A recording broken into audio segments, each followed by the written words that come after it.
It's time for Pot of the Dead.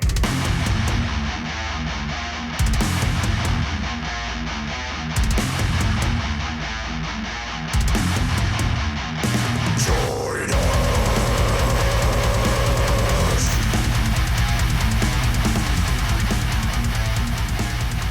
Hello and welcome to Pot of the Dead, the internet horror film club that nobody asked for. I am your humble curator, Nicholas. And I'm the final girl, Natasha. If you want more from us, check out the links in the descriptions below. We also have a Patreon.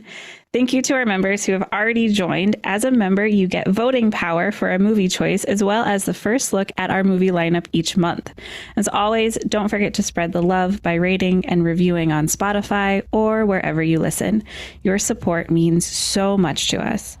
On this week's episode, we are going over 1999's Japanese horror film, Audition. This was directed by Takashi Miike and written by Daisuke Tegan for the screen. It's an adaptation of Ryu Murakami's 1997 novel and stars Ryu Ishibashi and Ihei Shina.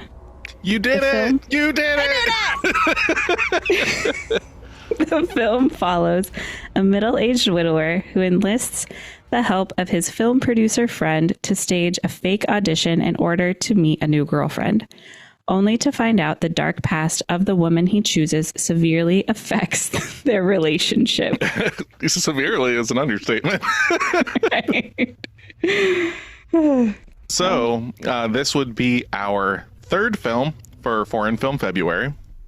We are deep in the heart of Japan, covering one of my favorite director's films. Like, I love Takashi Miike, flat out. What is your history with this film, if you have any, before we covered it for homework? It's you talking about it is really all that I've...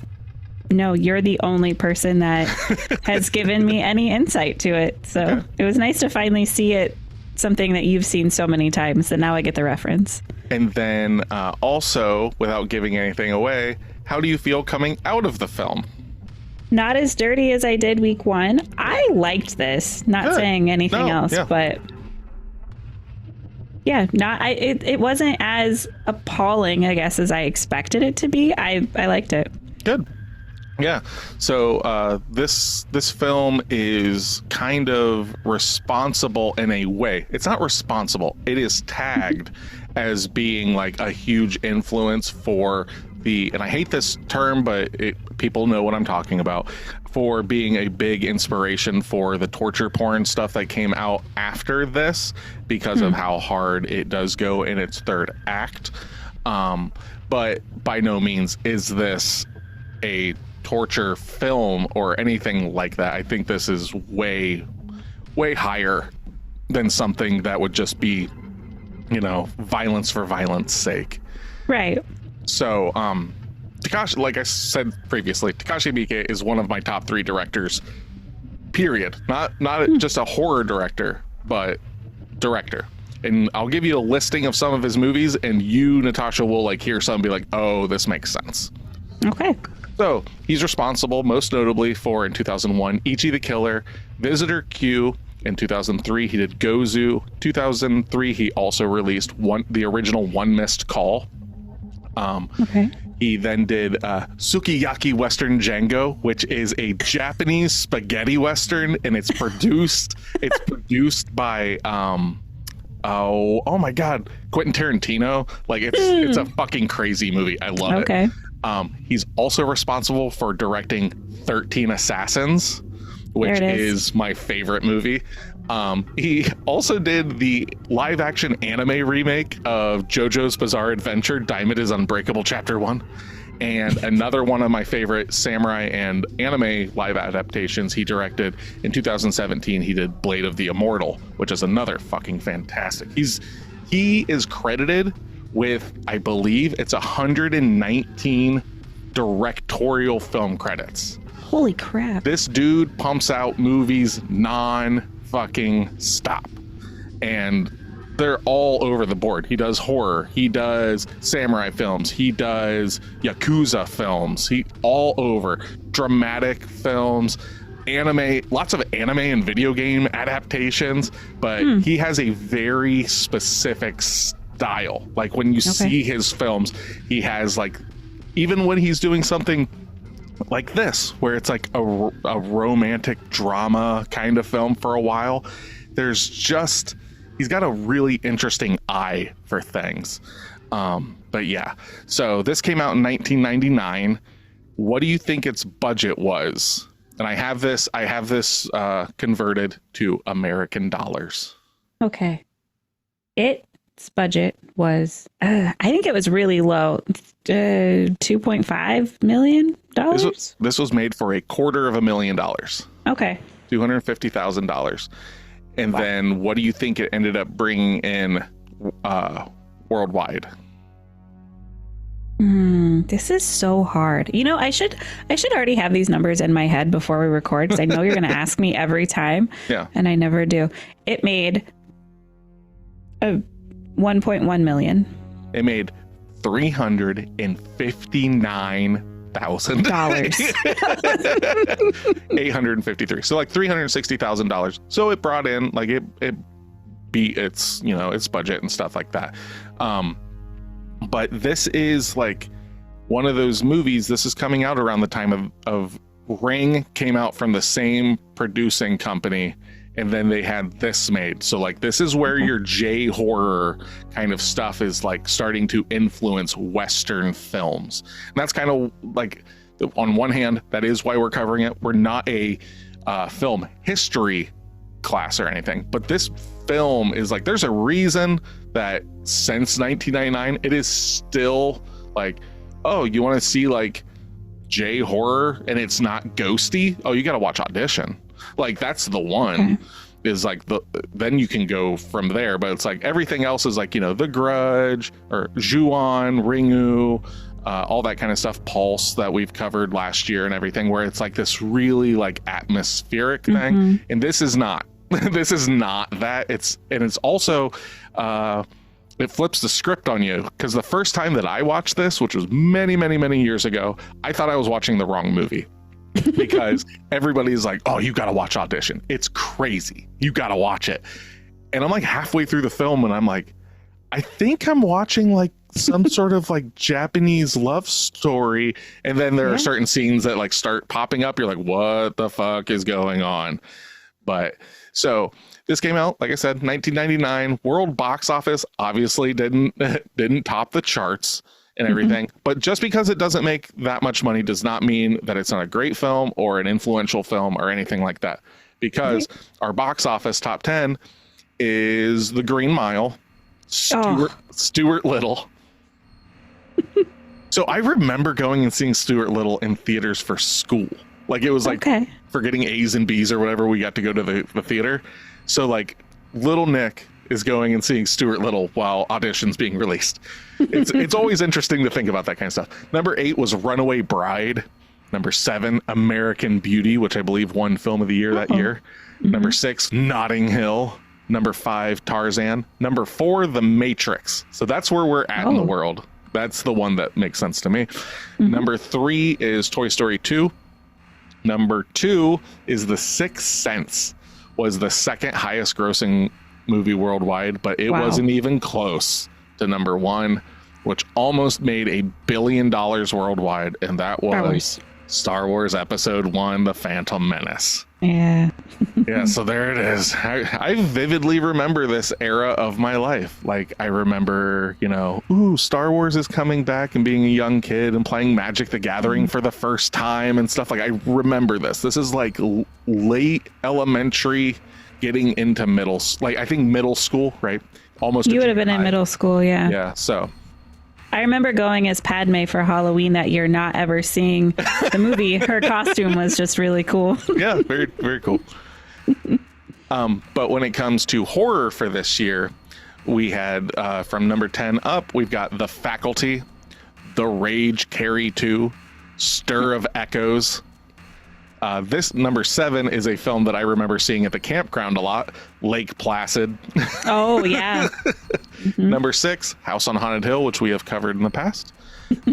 Stigmata at number 5. Deep Blue Sea at number 4. Man. Oh, man, we got to watch Deep Blue Sea for the podcast sometime. Do we? Yeah, with LL Cool J, fucking. Oh my God. My hand's like a shark fin. Number 3 is The Haunting. Number 2, Sleepy Hollow. And number 1, not even fucking close, The Blair Witch Project. Oh. So that's where we're at. This is a very, very important, like 1999. Yeah. 98, 99 is an insane. It's almost like people thought the world was going to end when the year 2000 hit. They're like, we just got to be like super creative. We got to do it now before the fucking sun blows up. And then the robots, they start kicking our dogs. So I don't know what the fuck people thought was going to happen. I just remember when 2000 was coming, I was like, man, I hope it doesn't happen because I want to play Silent Hill. Because we were at Grandma Headley's house and she took us out somewhere and she bought me a used copy of Silent Hill. But my PlayStation wasn't at Grandma's, so I wasn't going to get to play it until I got home. Yada, yada, yada. Because that was New Year's Eve. Oh, okay. Because we used to always stay the night there for New Year's Eve so mom and dad could party or whatever. And then I was like, man, I really hope the world doesn't end. I got things to do. It was either that or it was a Gran Turismo, but I'm pretty sure it was Silent Hill. Anyway, enough of that. So, yeah. In January, this is interesting, right? Because we do a little thing on here called Dream Production now, right? Yes. And we will get to that in 1 second. But I think we've got some people that are trying to get us out of business because this January 2025, it was reported that Focus Features were working on an adaptation of the novel to be directed and written by Kristen Taftrup and co-written by Christian's brother and collaborator, Mads Taftrup. Do you remember those names at all? No. Those are the brothers that made the original Speak No Evil.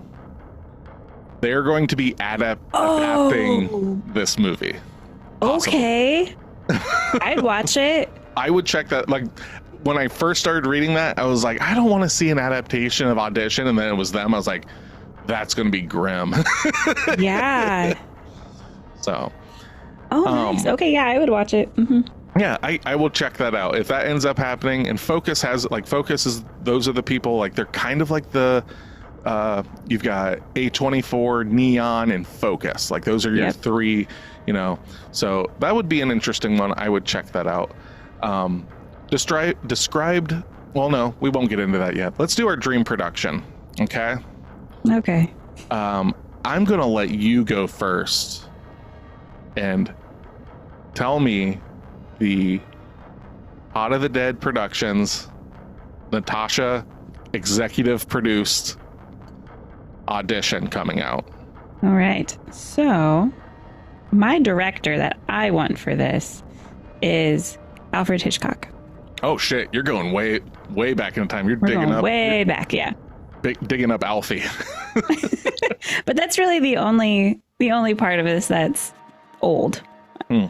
So Alfred Hitchcock style. So could I. That's why I picked him. But then we take a hard left turn, and the entire time I was watching this movie, I already had my two main guys picked out. So Ishibashi's character, the main guy. Yeah, the dad, and his brother. Or not his brother, his friend, the producer. Yeah. Those are played by Matt Damon and Ben Affleck. Matt Damon. That's what I had going through my head the whole time. So, and then I cast Ike Shina's character. Asami. She would be Asami. She would be played by Amanda Seyfried. Oh, okay. I can see her in that part, definitely. But yeah. Matt Damon and Ben Affleck, I mean, yes. Realistically, why not? I can see them in that role nowadays being almost like playing themselves because they would be in that kind of position. Like I can see that in like the Alfred Hitchcock thing, like Rear Window and Psycho and maybe The Birds. We're just gonna get some birds up in this bitch. And in 2/3 of the movie, they're dramatic actors, so it fits. Like I couldn't get away from those two playing in that role. Okay. Yeah, that's all that I did. I didn't do anybody else. No, I think I kind of cast. I cast the same. Our two male leads. You cast Matt Damon? Matt Damon. Yeah. And I had Trey Parker and Matt Stone just turn it into a puppet film. No, but what's really funny about that is, okay, so my film that's coming out from Pot of the Dead Productions, executive produced by Nicholas. Our dad, he is going to be played by Glenn Powell. You may know him from Twister, the new Twister. Okay. He's also in Anyone But You. Now, the reason for this casting is because the rest of my cast came to me in a fever dream, and I knew exactly where I wanted to take this. Okay. So, the director, I'm going to bring this guy up. Maybe you know him, maybe you don't, and I'll explain in a little bit because I want this to be a surprise. My director is going to be James Bobbin. Okay. He's responsible for some interesting stuff. One thing notably, and you'll notice this later on, but he has a history with the future cast of this film. Okay, but here's some stuff that he has directed as well. That's not that. He did Alice Through the Looking Glass. He did the Dora the Explorer live remake, and he directed some episodes of Flight of the Conchords. Okay, but there was one thing that he directed that this is why he's directing this. Okay, so our producer friend is going to be played by the puppet Gonzo. The puppet. And Asami is going to be Pepe the Prawn in a wig. Oh my god. Because James Bobbin directed a lot of Muppets films. So the only live acting character in the film is going to be Glenn Powell, and everyone else is going to be a Muppet.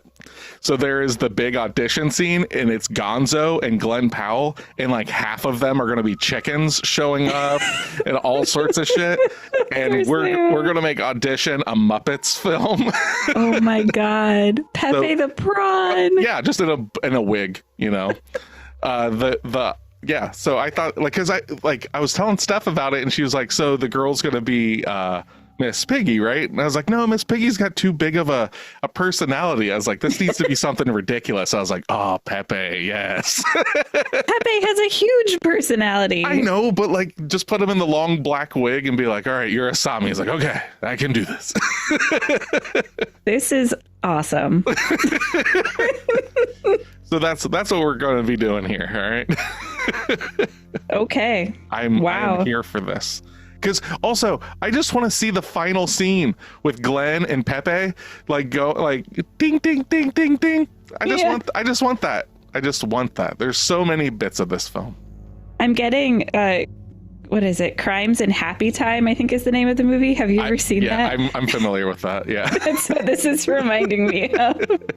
Yeah. So hopefully Quentin Tarantino will say this about our productions, but he did describe this as the original, I guess, you know, as a true master. It's a true masterpiece if ever there was one, in a video discussion where he was discussing his favorite films released between 1992 and 2009. So he views this as a masterpiece.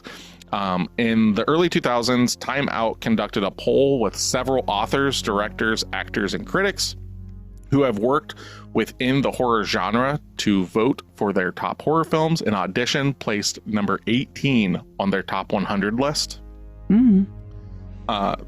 So there is a very, what's the way? I don't want to say problem. I mean, yes, it is problematic. Okay. There is a huge culture difference between Japan and the West with how women and men are viewed. Okay. So Audition has been read as feminist or misogynistic by different people based on various scenes. However, Ryu Murakami, the novelist, and Daisuke Tengen, the screenwriter, and Takashi Miike, the director, have always denied an overt feminist angle in the movie. In fact, film scholars have pointed out that Western feminism has very little traction in Japan, and depictions of abuse against women, such as rape and or violence, in Japanese popular culture are not only very common, they are also broadly accepted. Most cinema experts, therefore, see the movie as an abrupt reveal of these gender roles out of an expression of male fear of what women could be capable of. So that is a huge difference in our culture and their culture. And I kind of wanted to just kind of touch on that a little bit with like when you watch this movie and you get to actually learn about Asami, our female lead in this film, I view it as a girl power kind of thing, right? But that's my Western sentiments, where they all are going like, well, you can't trust women. You never know what they could do. And this is how they thought it. So it's really interesting that that's how they kind of think about that stuff. So she's okay. So she's not, it's not like, woohoo, go. She's seen as a monster. Pure monster. Wow. Even though we see her history. And for me, I'm like, yeah, get it. She's like the hero in a weird way. Not to give anything away. Like, I'm not trying to spoil anything. I'm not telling you anything. But this is like the viewpoints of it. And you can have that here in the West, too. Some people could watch this film and be like, bitches be crazy, or, you know, or men be crazy, you know, like, because there are scenes in this where it feels very cringy looking at the men. And it's like, no, that's just how men are and stuff like that. And that's acceptable. And like, I look at this film in a way, from the way they made it, the wrong way. Right. Yeah. But at the same time, it's like art is, I always get this wrong. Art is subjective. You got it right. I did it. I did the thing. So, you know, like, words. Yeah. So I just find that to be interesting. And as I was watching it, I tried to put myself, or take myself at least, out of that, because I had a feeling that, you know, it's from the 90s. 2, it's a completely different culture that we're watching. And I did have that revelation, not revelation, but where am I going with this? That idea of, you can just cut everything I'm saying right now. Just that idea of especially in some of those like initial dating scenes and how she's portrayed, seeing that as like it's drastically different than kind of the archetype of a woman in a lot of cases in America. But to know that it was seen as like, this is to be feared, that part was new to me. Yeah, that is interesting. Like, I'm not like, that's awesome, but it's interesting. But like, it's a legitimate culture shock when you hear that kind of stuff. You're like, what the fuck? Really? Like, that's so strange. But you know, that's different strokes for different folks. I'm not here to condone their stuff, but at the same time, I'm not them. Like, I mean, that's the only way that I can go about it. I haven't been raised in that culture. For me to say something like that is out of pocket for me. I'm not a cultural, I'm an uncultured swine, I guess I'll just say, right? Like, we'll just put it that way. Yeah. So this film, it did you know, the festival runs and stuff like that. I believe it was at the Rottenburg Festival in Germany. It won some awards. And of the film's infamous reactions at festival screenings, Takashi Miike says that the response was not fear, but instead comments like, I can't believe it. This sort of film should never be made. And he says, I still remember the expressions of an elderly lady who went out of her way to find me in the darkness of the movie theater when I was watching with a customer at the film festival. And she said, you're sick. To be honest, I was more scared of her expression than my movie. Dang. And he also said, I can't forget the smile of a young man in the audience who was watching it. And he gave me a thumbs up and said, you did well. There is no doubt that the difference between these two responses give me energy. And this kind of goes back to our Martyrs episode where, you know, like you know that like you're making something that is very jarring and it is going to shock people and everything. And you've got to be able to take both sides. You know, if you make art and someone's like, I don't like it, and you're like, well, I don't want people not to like my art, then you're no longer going to make art. You're going to make things to placate people and to just, you know. So I love the fact that it's just like, oh yeah, I got both sides. That's cool. Let's do this. This movie was not appalling. This movie was not jarring to me. And I'm not saying that as a bad thing, just the fact that there were people that were like, this is sick. I can't believe it. I'm surprised by that. And maybe it's because what I've been watching this last month. Well, you've seen Terrifier 2. You've seen Martyrs, you know. Dead Alive did exist before this, but that was very limited. That was very hard to come around, you know. But yeah, like you, Natasha, you have become desensitized a bit. I think I have. Because even some of this, what I thought was happening, wasn't as bad as what I had in my head. Okay. When they finally showed what was happening. One thing, though, I will say that will definitely change your viewpoint on a scene in this film is with our female lead, her character of Asami. So Ahia, I believe, how do you pronounce her name? Is that how you pronounce it? Ihe? Ihe is a method actor. So there are certain things in this movie that you would think are done fake that she full sends and it is real. And we will get into that in spoiler territory, which unless you've got anything else you want to say, we can get into right now. Well, I want to get into it because I want to know what you're talking about. So let's go. All right. So if this is your first time listening to Pot of the Dead, hello and welcome. We are a horror film club. At the end of every episode, we give out homework so you can watch it and hopefully come back the next week and get some insights maybe on what you just watched. Tell us how we're right. Tell us how we're wrong. From this point forward, we are going to openly talk about the film. So spoilers, be warned.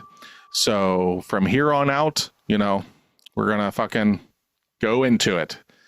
So why don't you just, you know, sit back, relax, and just let it kind of roll over you, because we are going to cover and talk about 1999's Audition. See here, I thought you were going to have the perfect intro of we're going to go deep, deep, deep, deep, deep. Oh, that would have been good. We're going to go deep, deep, deep, deep, deep. I fucked up. You did. I fucked up. All right. If you'd like to be part of our horror film club, make sure to follow us at Instagram, Threads, and Facebook at Pot of the Dead. All of our episodes can be found at potofthedeadorelse.com or wherever you stream music and podcasts. If you have movie recommendations or questions for us, email us at potofthedead666@gmail.com. Don't forget to leave us a 5-star review. Or else. With that being said, Okay. give me that 10 out of 10 review that we found online. Takashi Miike's Audition has been one of the best Japanese horror movies I have ever seen. Ryo Ishibashi plays Shigehara Ayama, a lonely middle-aged man. After many years of being loyal to his deceased wife, it is the right time to begin dating again. His friend, It's okay. Yaoisha. Just lean into it. See, I try, and then it catches me in the middle of it. His friend decides to set up a fake casting audition in hopes that his friend can find a new wife. Oyama then goes through countless portfolios looking for a woman's audition, but as soon as he sees the beautiful Asami's picture, he knows that she is the one. Soon, they begin dating. Everything seems perfect at first, but is she all that she seems? Audition isn't as violent and outrageous as Fudo or Ichi the Killer, but it certainly delivers some of the most harrowing scenes of violence ever captured on screen. This film is atmospheric and artistic, so if you're looking for only ones with gore and violence, avoid this one like the plague. However, if you're a fan of Miike's works, this masterpiece is not to be missed. 10 out of 10. Yeah, I agree with that. Something like, I remember when I was like, man, I think I'm watching the wrong movie when I was watching this the first time. It's because like I thought, like I knew like the idea of like audition, they're gonna audition people and stuff, and I thought it was gonna start with like a boom doom da do ka dum ka dum ch, and then it was gonna be like this black casting couch, and then it was gonna be like, why didn't you sit here? And then a girl takes off her clothes, and it's like just a porn.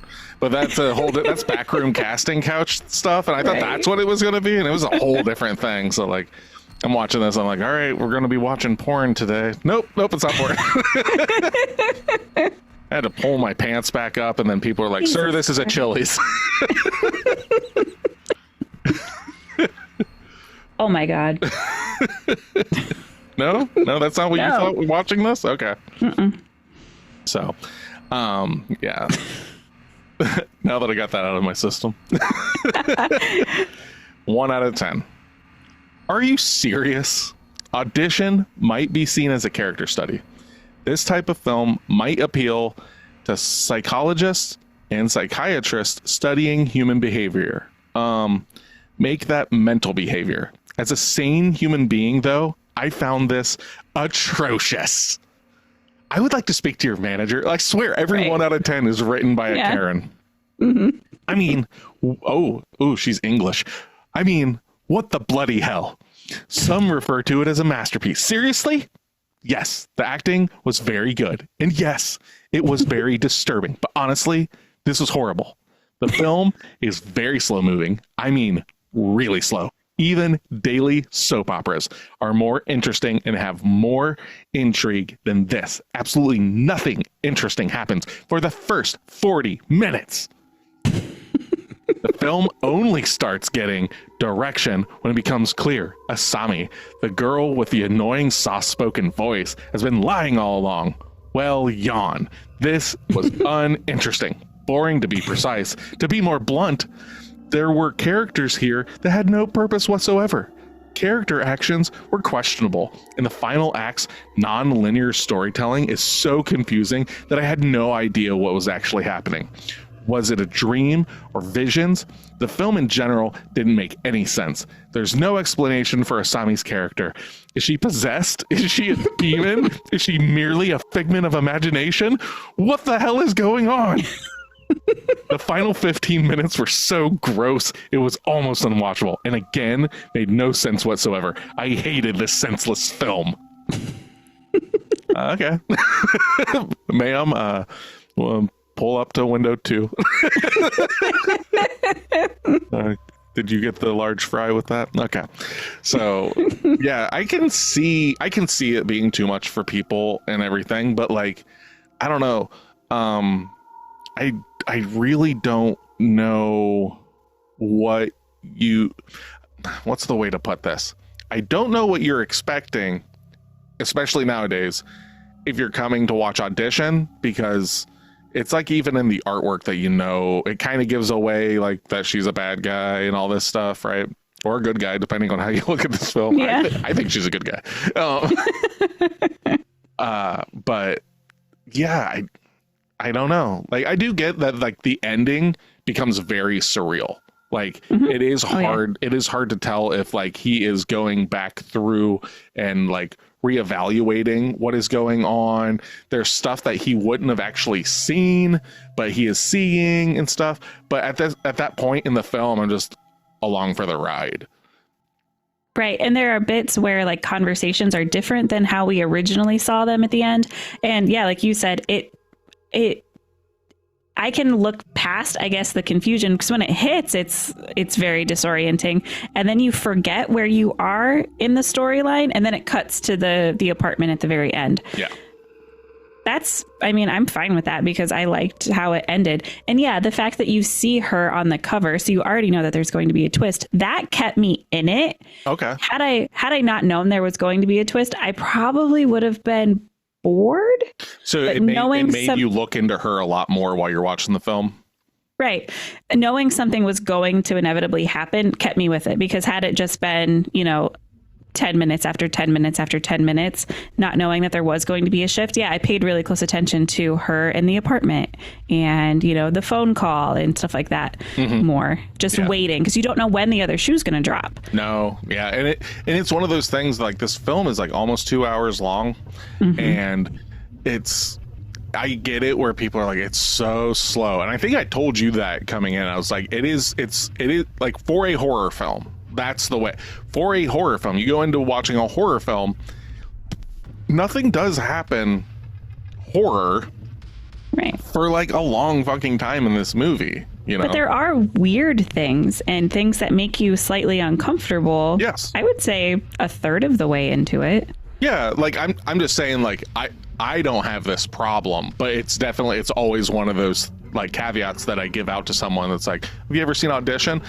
No. Is it good? I'm like, yes, but you have to understand that, like, the first 2 acts of this film are slow, like, but you're going to get your payoff in your third act. So like the third act is what this movie is like known for most, but like it wouldn't be as effective without the other 2 acts. Right. So like it's kind of going back to like Martyrs, right? Like, I understand that Martyrs crosses your lines and stuff like that, but like the reason it does, like the reason certain things are so effective is because of the narrative, and this movie is effective because of its narrative. Right. If you just want to be grossed out, then watch a supercuts or whatever they're called on YouTube. If you want a story, watch the whole fucking movie. Yeah, absolutely. So because the third act would make even less sense if you didn't see the beginning. But like, I think the people that like are usually like, oh, it's so boring, blah blah blah, they just want to watch Terrifier. They just want to watch 31 by Rob Zombie. They just want the spectacle of violence, which, I was young when the quote unquote torture porn boom was happening. And that's what I wanted too, because I hadn't seen that stuff. I grew up on Scream and Nightmare on Elm Street and all that stuff. And then Saw comes out and I'm like, whoa, watching a guy cut his foot off. And then like Hostel comes out. Whoa, I'm watching someone get their face blowtorched, or, like all this literally like, and then they cut the eyeball out, and then like it's just, and then I just dug in and I was like, I looked at horror like when I got like into it, like basically like right after graduation, when I had the money to get into it, because that was still before streaming platforms and stuff. If I wanted to see crazy shit, I had to get my hands on it either by buying it or renting it at a store and hoping that it like was at my local place, right? So that made it like I was more invested into fight, because it was like, oh, that was cool. I heard about this thing. I gotta dig into that. And I found the bottom of the well basically by seeing like some really, really, really fucked up things.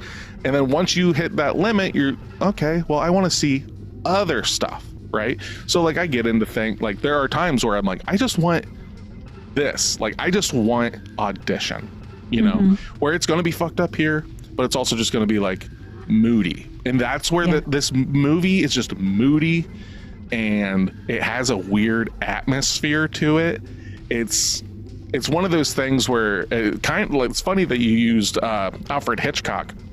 I can't remember the movie, but there's a movie where it's like basically like 2 guys having a meeting at a table, but at the very beginning of it you see that there's like a bomb under the table, and then we go through it. So you're like having this meeting and everything, but that something's going to happen, right? So seeing the poster or everything, you see Asami standing there like with a syringe, and I think that if they're going to do it, that's the best way, because the syringe only matters a little bit.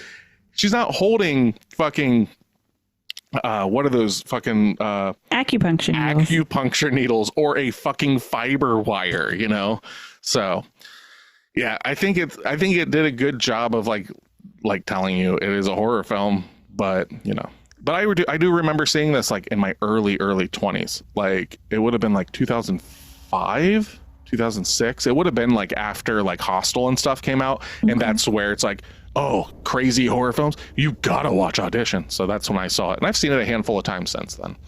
But what would you say is like your favorite thing of this movie? What is it about it that because you're like, I like it. I liked Asami's character.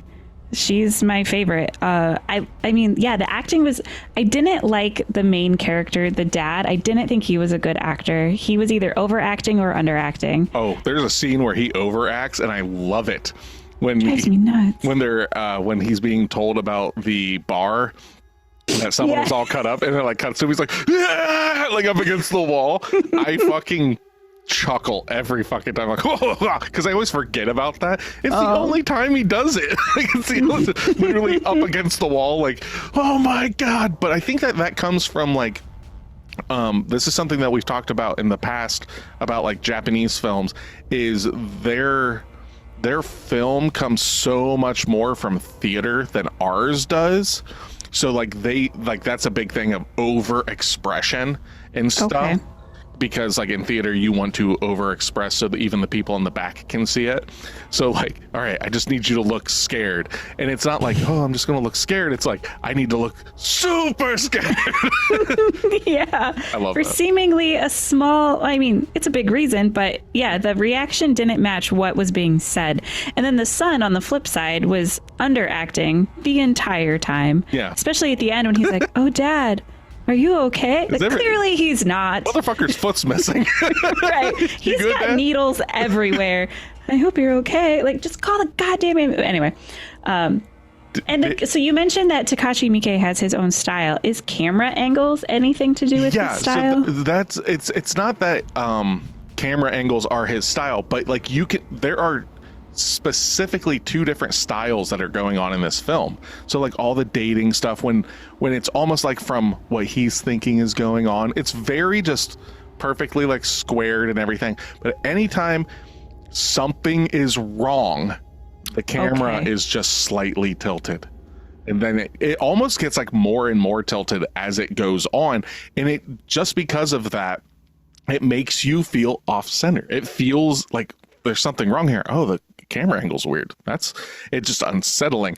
And it's not like, oh my god, I'm so fucking creeped out. But it's just that little touch that it's like you're kind of spiraling in a weird way. And he doesn't do that like in all films. It's not that. But he does, like, you see it and it's like, oh, there's like these like nice little touches that like initially you don't realize, like, oh, this is, it's crooked. But then like as you're watching the film, it's like, well, why was that scene? Oh, it's because we're at the ballet studio and shit's like, it's a high angle, kind of crooked, and it's just adding visual tension to a scene, and it's a lot of that kind of stuff. He's really good at telling his cinematographer and like having these like blocked out shots of like, I want this to look like, he's really good at making it looks like a comic panel, like a manga panel, where it's like this like exaggerated high angle, crooked and everything. It just adds a bit of like nuance to the shot instead of it just being,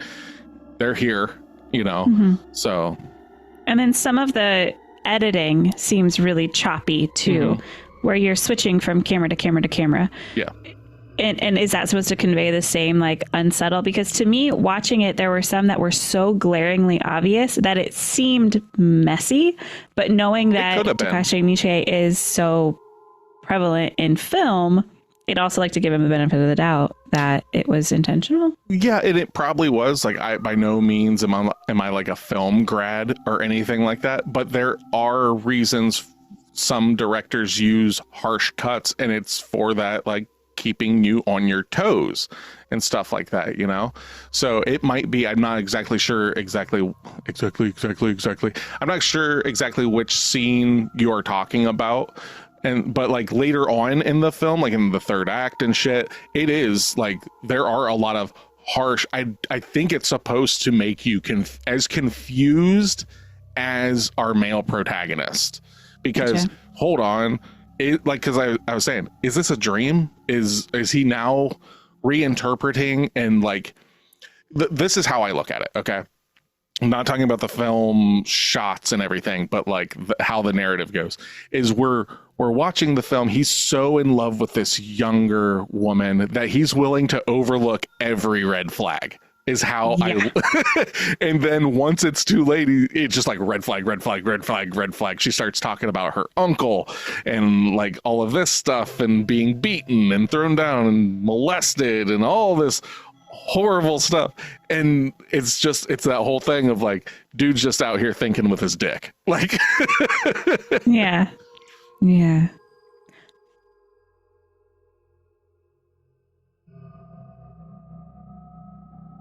So I did want to start with just the odd, concept of the whole movie. The fact that he thinks it's a great idea to just throw an audition out there for women to find a wife, but then he's never really telling them that it's actually like to find a wife. Yeah. So that concept in general is so strange. So that honestly, when you asked me like what I liked about the movie, I hated the main guy. I thought he was not a good person. It's a pure abuse of power. Like you see that also through the film. So like, yeah, they do the audition and stuff. And there's this woman that's in the office that you don't understand why she's being so weird until the end of the film, when he's having like these weird like fucking hallucination vision kind of stuff. You find out that he had a fling with her one night and never called her back and everything and just used her. Like that's just what it is. Like this movie is 100% like male power privilege, like the film. And it's funny that they look at it as like, well, women are scary. And like, we're over here going like, excuse me? This is why. It's all warranted. And there are bits in the movie where like, I kind of feel bad for the guy, but then I also have to remember like, no, he did this all to himself. Oh yeah. Like how you mentioned how he falls so head over heels for Asami and is like, taking her out to eat and blah, blah, blah. And you think about like, oh, he's really found somebody. But then you realize like you remember essentially the pretense in which that he got her. And I don't think it's until like date 3 or 4 that he's like, you know what, there wasn't a movie. And he even lies about that. Yeah. Not saying that it's about like, I actually just wanted to be with you. It's sorry, the movie's not even going to get made. And I was like screaming to myself at that point, like, you're still lying. Yeah, he's just a lying bastard. And like what he likes about her is that she's beautiful. B, she's quiet. C, she's got qualities about her. She's not just an idiot. She has a history of ballet and stuff. So she's, and she writes this, she seems mature because she had to give up ballet because she was injured. And he's just looking at it as like basically looking at her like something to own opposed to a person, right? And that's where like he becomes my bad guy in the film and she's the good guy, no matter how crazy. But it's that whole idea where it's just like, go get him, girl. Yeah, but she's also in the wrong where, I don't want to say, well, yeah, she's in the wrong. Yeah. But her lies too, that was something that it almost seems like from the beginning, she's baiting him also, which I think is a cool dynamic because she lies about everything. But I feel like she doesn't. She lies by omission. She uses these names, but she admits it. Like she only brought up the producer guy or whatever, the record label guy, because she was told that she needed something to get here, to get an audition and all this stuff. And like, it definitely is like, if you try to put this like in the real world or whatever, it's like, it's just too highly coincidental that this kind of stuff happens, right? But it's a fucking movie, right? It's based on a novel. The novel, I guess, goes way more into Asami's like backstory a bit and whatnot. But yeah, so she's like basically doing whatever she can to find love is basically how, like, she is looking for someone to dote on her and to only love her, nobody else. Nobody with a capital N. Yeah. And the reason shit goes sideways is because, like, I can't remember if it's in the film or in the novel, but he doesn't tell her that he has a son until after they sleep together.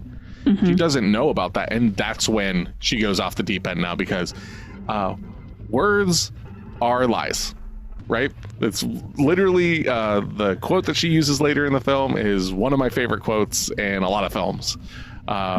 Words are lies, but pain doesn't lie. Yeah.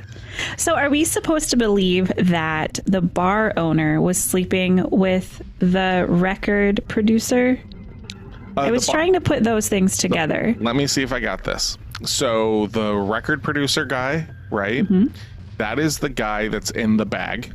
Yes, he is. Which we'll get to. So he basically did the same thing that our male protagonist did to her. He, like, used his power to, like, whatever, and then she finds out that he is married, I believe, to the bar owner, is how it works. Okay. So she saws his feet off, cuts his tongue out, cuts his ear off, removes some of his fingers, bags him. The reason the feet are important is because she does this so they can't leave her. Yep. And so she does that, and then she goes and she murders the bar owner, which is the wife, the thing that she was lied to about. Are those feet the feet that the guy playing the piano, is he wearing the producer's feet? No, he's wearing fake feet because his feet are gone as well. He is a crippled man whose feet are missing. And I believe in the novel that's her father. Yes. And then in the movie they make it her uncle. But maybe it's translation. It's her uncle. Like, I was thinking it was her stepdad because she said her stepdad hates her. Correct. So I don't like, she obviously didn't hobble him. Like he was hobbled when she's young. Remember, because we get the flashback of him burning her inner thigh. Right. And he's hobbled then. And he's a pedophile. Like, because you do see a scene of him cranking dat hog while she's dancing. And I have to make it ridiculous, otherwise it's horribly depressing.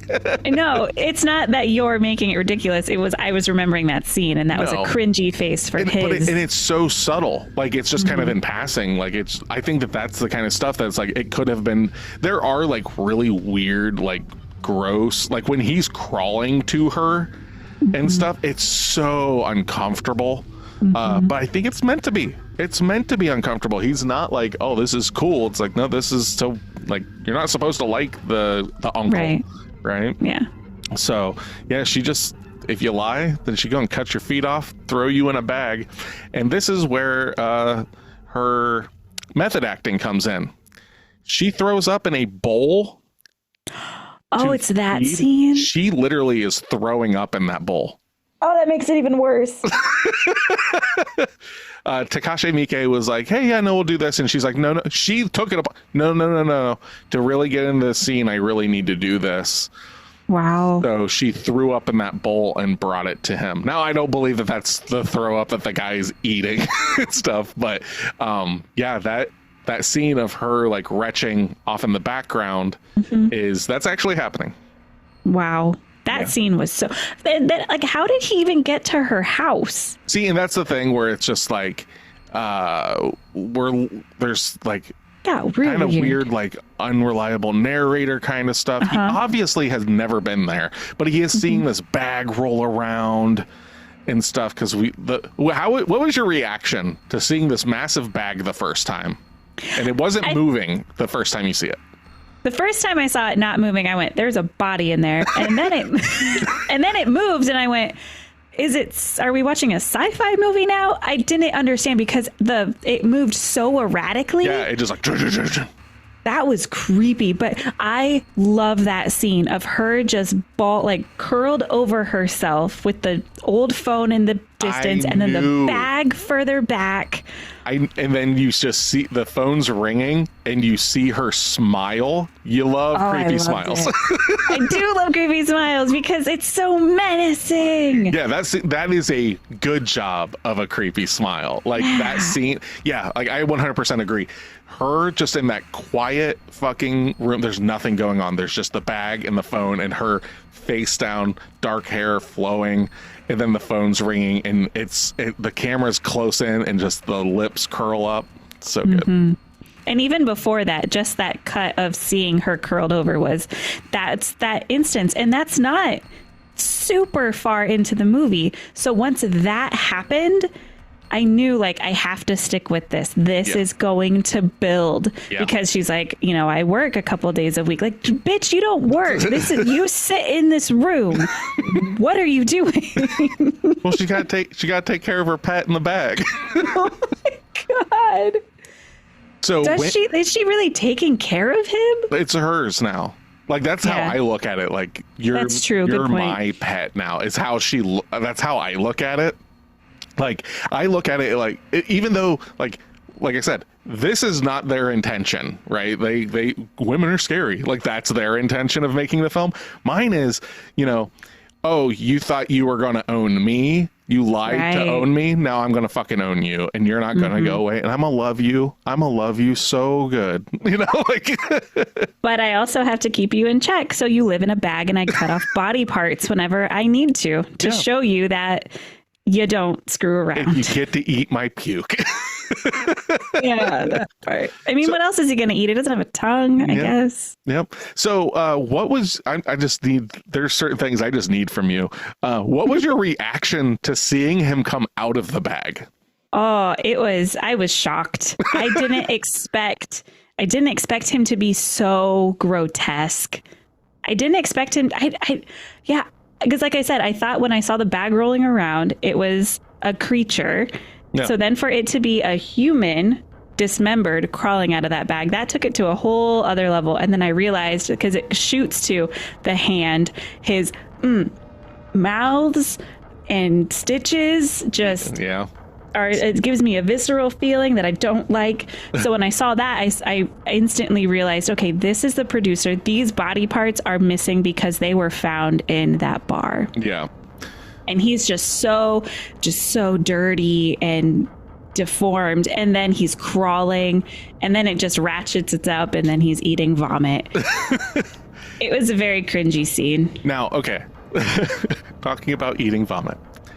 This was probably the nicest way they could have done that, right? Because that could have been far grosser, right? Like aside from her like vomiting in his mouth. Well, no. What I'm saying is like the production. It's just like tan water, right? Oh, I see. It's not like chunky. Yeah, it's not gloopy and stuff. Like you get the point across. It could.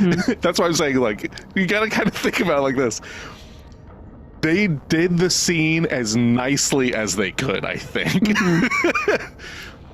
I just had it could, in my head, I thought it could have been wet dog food. And that's when I almost vomited in my mouth. Exactly. Because it's like one of those things like, it's gross. It's disgusting. Like it's meant to be, but they could have this is the whole thing. Like I keep going back to Martyrs, right? Because they could have went far harder with that. They could have, but that's not the point. They're not trying to be as disgusting as possible. It's disgusting in concept already, But yeah, like when let's see, what else do I want to know from you? So he gets drugged at his home, falls back, has this whole trippy dream sequence or re-understanding what's going on and everything. Which is a dream within a dream, because within that, doesn't he also wake up at the hotel and she's still there? Yeah, it's just, I don't know. I don't know what's going on because he's drugged and it's a made up drug. They were just like, we need something to fucking move on. And he actually, when he gets drugged and falls, He didn't actually want to do the scene where he gets his feet cut off. He wanted that to be implied, but the producer was like, we're already here, man. You gotta go. So in the book, he gets both of his feet completely cut off, and Takashi was like, we'll just do one. I'll split the difference. But he wakes up, and she's doing her Bond villain thing of, like, yes, Mr. Bond, I have caught you, kind of, dialogue of explaining everything. And yeah, she's just basically calls him out on his bullshit. You lied to me, but pain doesn't lie. And we get acupuncture. How'd you feel with this? Honestly, I loved it. Because you see her, it's this like, we've completely swapped power dynamics now, and she's loving it. Yeah. She's giddy about it. So then I got giddy about it. Yeah, and like I said, so that was the part. So the stomach stuff, like she's like getting all like cutesy with like deeper. Ding, but ding, then, ding, ding, ding. Yeah. And when the one part I will say that made me wince was when I thought those acupuncture needles were going directly into his eyeball. Oh, yeah. And then I thought they were going into his eyelid. So to see them only in the thin skin under the eye, when we finally saw that, I had like a sigh of relief, because I personally thought it was so much worse in my head. The worst part of the acupuncture scene for me is not the eyes and stuff like that. It's after his stomach's covered and she scoots up over the needles and bends them all forward. I'm like, oh my fucking God. And that's when she proceeds to do the eyes.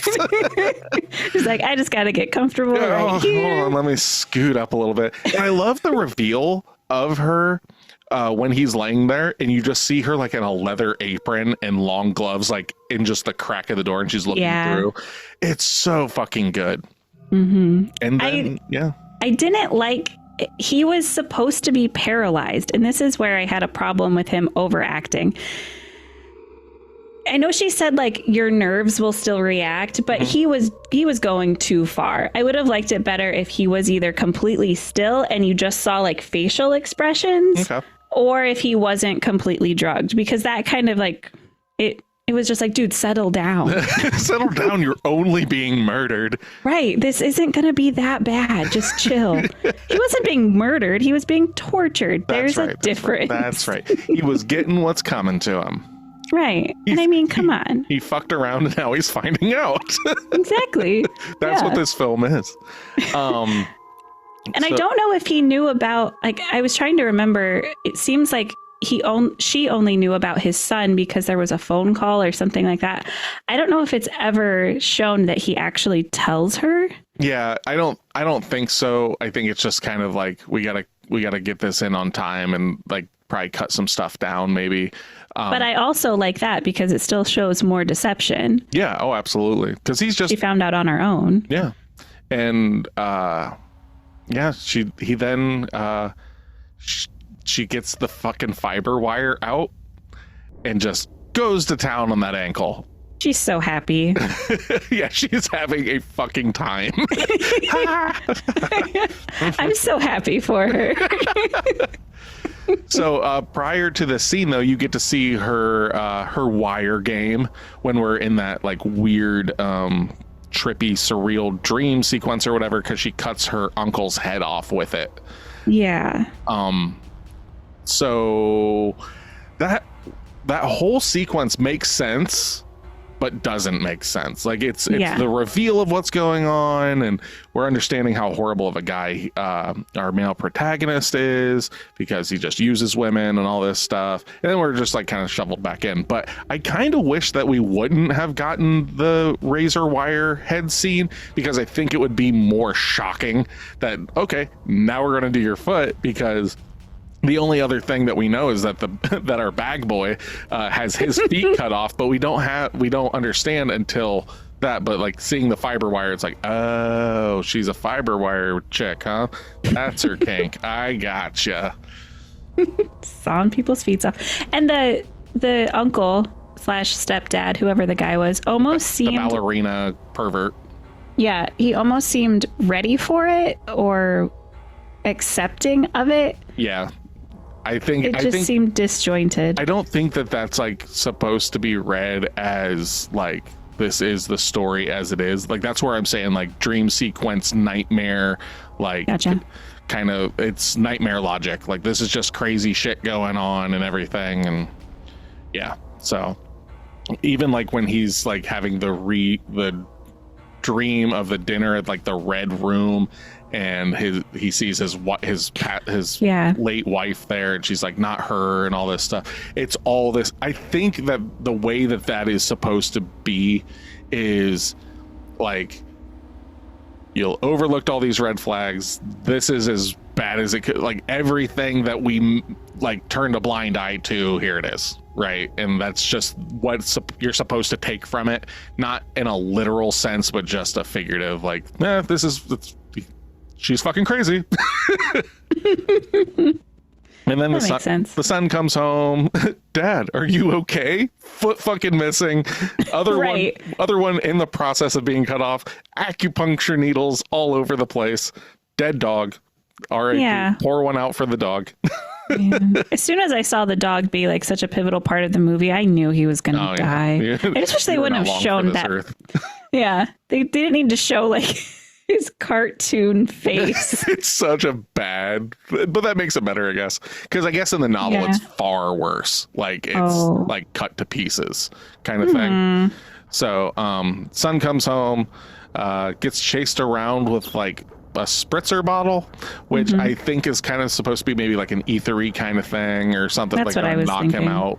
Pepper spray maybe, and then fucking dispatch of him, and chases him up the stairs, kicks her down the stairs, breaks her neck, she dies, and everyone's happy at the end.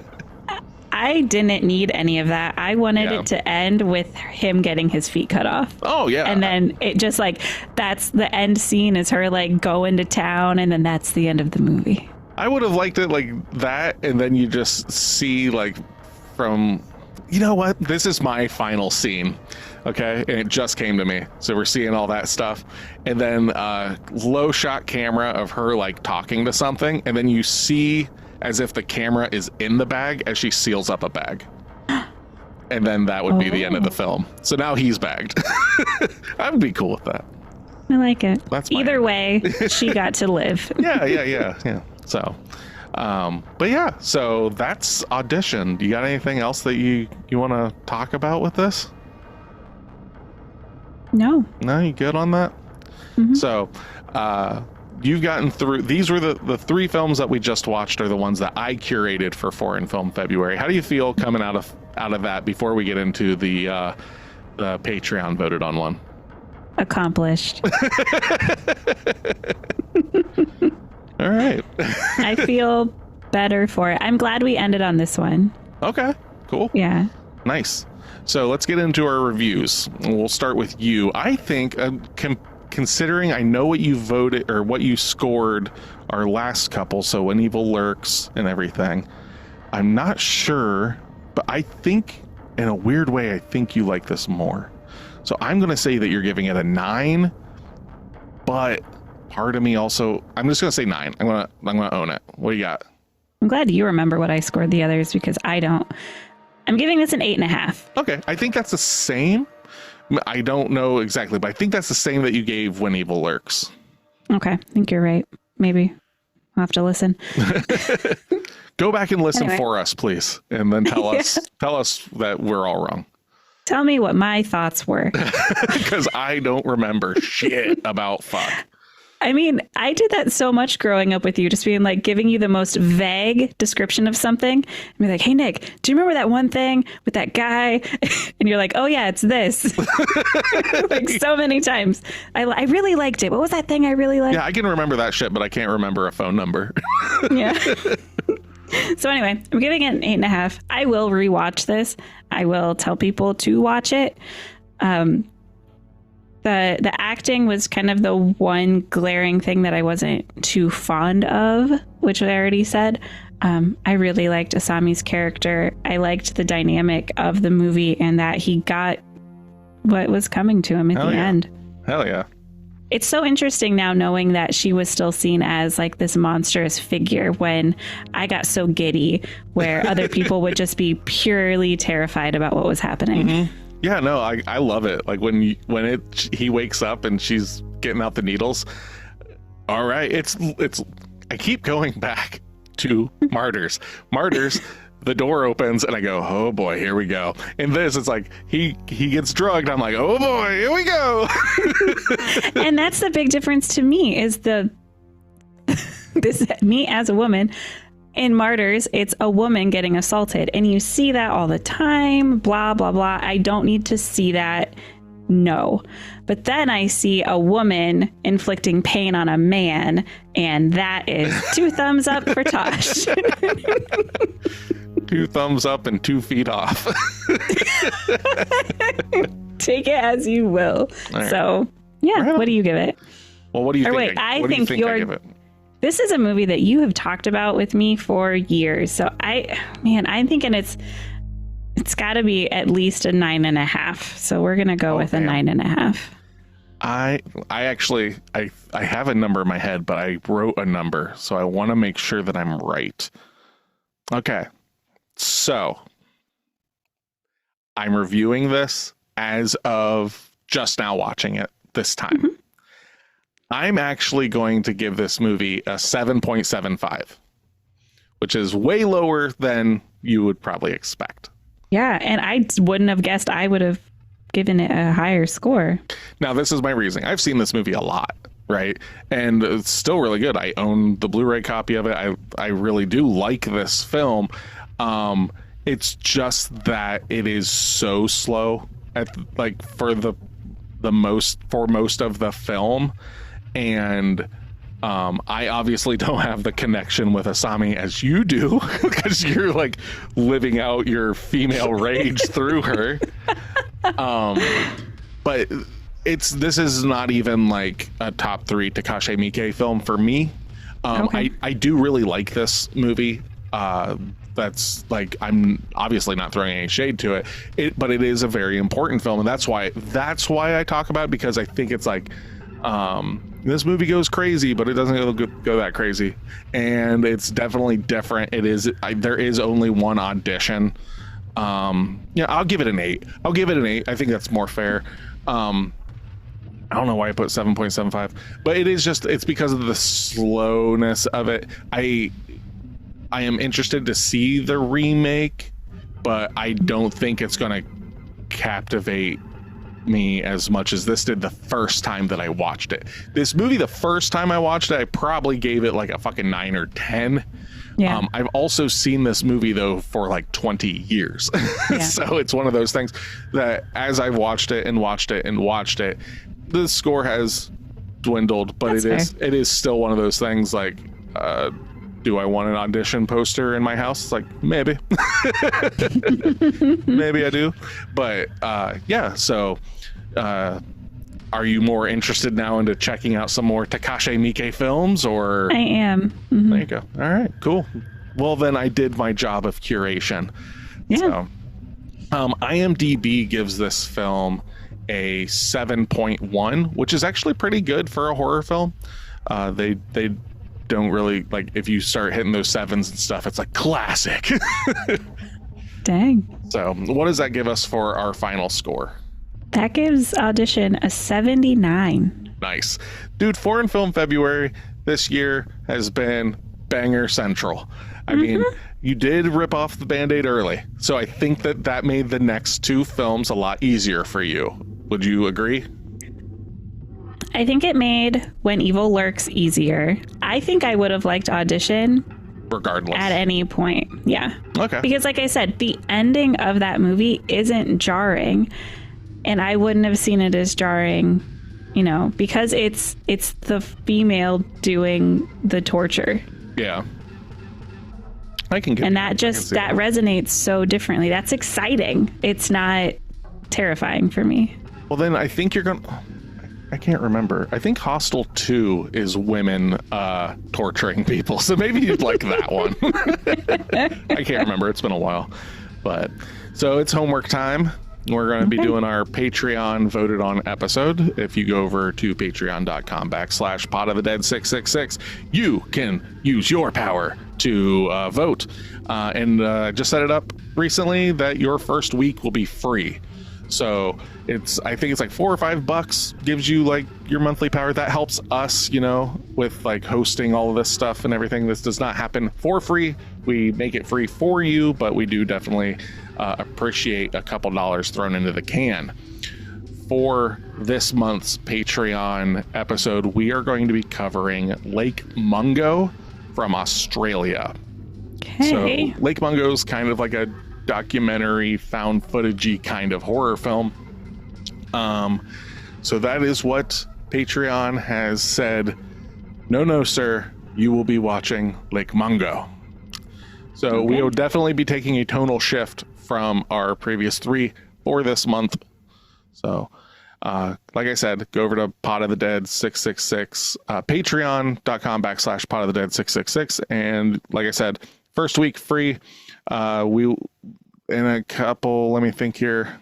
I think right now, we have the stuff up for March. So March is no Nick pick March. It's all Natasha stuff.